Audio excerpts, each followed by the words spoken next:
Boom. Hey, what's up guys, welcome back to channel. I hope you are doing great. So आज के इस videos में I'm going to explain you the best swing pair for this week and इस listed में हमारे पास करीबन 3 best pairs हैं. First is EURUSJPY, second is GBP USD and third was NZD USD.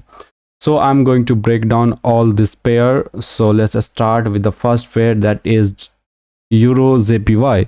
So सबसे पहले EURUSJPY को हम टॉप डाउन एनालाइज करेंगे. तो EURUSJPY you can clearly check it as it is a bearish it is bullish and यहाँ पे काफ़ी ज़्यादा बड़ी इंगल्फिंग कैंडल निकल के आई है इस वीक. तो वी हैव अ पॉसिबिलिटीज़ कि नेक्स्ट वीक भी जाने की पॉसिबिलिटीज़ है फॉर अपवर्ड. एंड मैं गया फिर डेली आवर के टाइम फ्रेम पे. एंड डेली आवर के टाइम फ्रेम पे यहाँ पे मार्केट जो है वो नीचे से फिलहाल this is a higher high, this is the higher low and making a new higher high and this is the higher low. And जहाँ पे फिलहाल मार्केट है उसके आसपास का अगर AIO आप निकालने की कोशिश करोगे तो यहाँ पे एक AIO निकलेगा जो कि कुछ ये वाला पॉइंट है.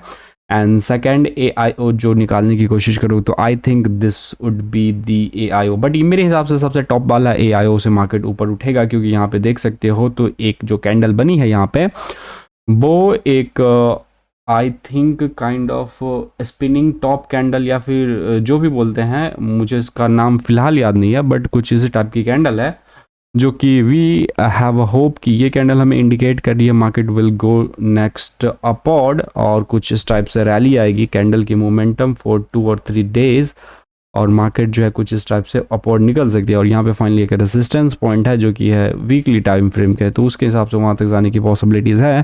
Then I switch to the 4 hour time frame and 4 hour time frame is also area of interest plus यहाँ पे एक EMA भी है और EMA भी कुछ इस टाइप से चढ़ के ऊपर चली जाएगी जो इंडिकेट करेगी मार्केट को goes up.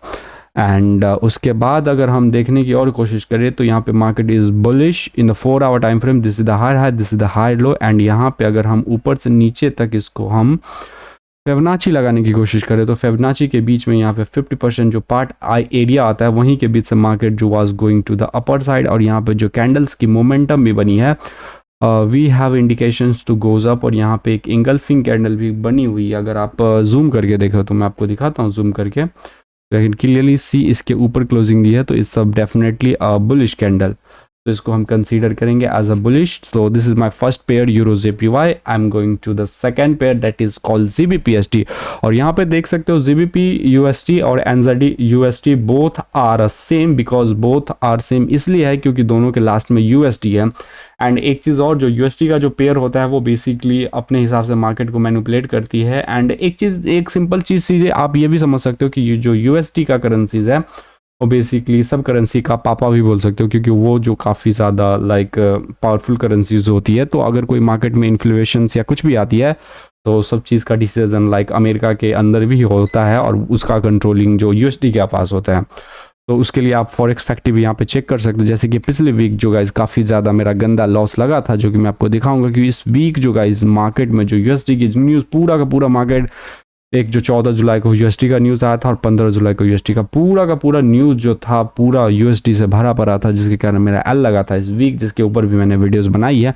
And all are negative news, you can clearly यहाँ पे सी कि ऑल आर निगेटिव न्यूज़, जिसके कारण एक PPI की न्यूज़ थी, उसके बाद CPI. ये PPI और CPI की जो न्यूज़ है गाइज बहुत ज़्यादा पावरफुल न्यूज़ होती है. उसके बाद यहाँ पे और न्यूज़ थी जैसे कि ओवरनाइट रेट का न्यूज़ भी थी और ये इन्फ्लेशंस की वगैरह को लेके शायद अभी कुछ अमेरिका में चल रहा है, जिसके कारण कुछ ये न्यूज़ वगैरह आई होगी. But as a swing trader मैं न्यूज़ ज़्यादा नहीं देखता. फिलहाल मैं going to the second pair that is called GBPUSD. और GBPUSD आप देख सकते हो तो फिलहाल it's a bearish weekly hour time frame. I think या because this is a lower low and this is a lower high, क्योंकि इसके नीचे क्लोजिंग दी है, दैट्स वाई. ठीक है, then I go to the daily hour time frame. But daily hour time frame right now is bullish and it is in the upward. और यहाँ पे काफ़ी ज़्यादा इंगल्फिंग कैंडल बन के आई है. और फिलहाल मार्केट जहाँ पे है वहाँ पे एक बेस्ट AIO मैं निकालूंगा तो कुछ ये AIO निकलेगी. AIO मैं बहुत देर से बता रहा हूँ, AIO का full form guys area of interest होता है. वही एक सपोर्ट रेसिस्टेंस जो भी बोलो, potato both are same things. तो कुछ ऐसा ही सीन है यहाँ पे. एक एरिया ऑफ इंटरेस्ट ये निकलेगा, एक एरिया ऑफ इंटरेस्ट ये निकलेगा. बट मार्केट जो है फिलहाल फर्स्ट वाली एरिया ऑफ इंटरेस्ट से ही थोड़ा सा अपवर्ड जाने की कोशिश की है. दैट्स मीन कि मार्केट यहाँ से उठ सकती है. और सेम यहाँ पे एक EMA भी है 4 आवर का engulfing candle. I think this is ready.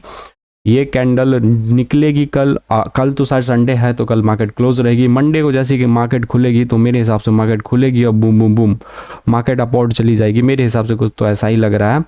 बाकी हम देखते हैं एक same trade that is called NZUSD, this is my last pair and यहाँ पे भी सेम इंगल्फिंग निकल के आई, इसका भी हम एक बार टॉप डाउन एनालाइज करके बता देते हैं।